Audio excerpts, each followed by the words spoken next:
Hey folks, Gary here doing the daily Bible reading for Monday morning and continuing off the story of Jesus and Lazarus.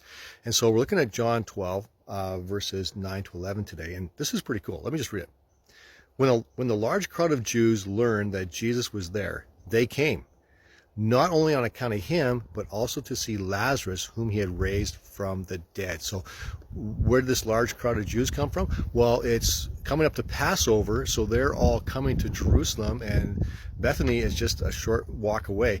So they are looking for Jesus, and they're looking for Lazarus.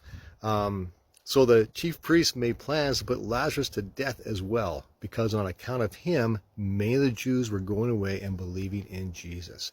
So Lazarus gets a bounty put on his head, like there's a hit on for him. Why? Because he's living, breathing evidence of the goodness of God. Now, we can get all hung up on this and say, well, yeah, these horrible people. We get hung up on that part. Don't get hung up on that part.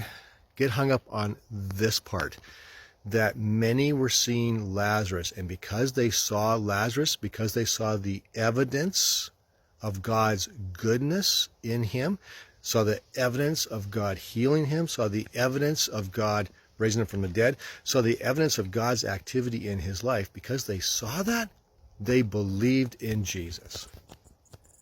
So allow God to work in your life, right?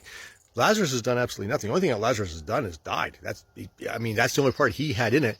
God did everything else. But because there's so much evidence of God's activity in his life, people are believing in Jesus. So we want to live that too. We want to live as living, breathing evidence of God's grace and God's mercy and God's love and God's compassion. So when people see that in our lives, they can see Jesus as well and believe in him.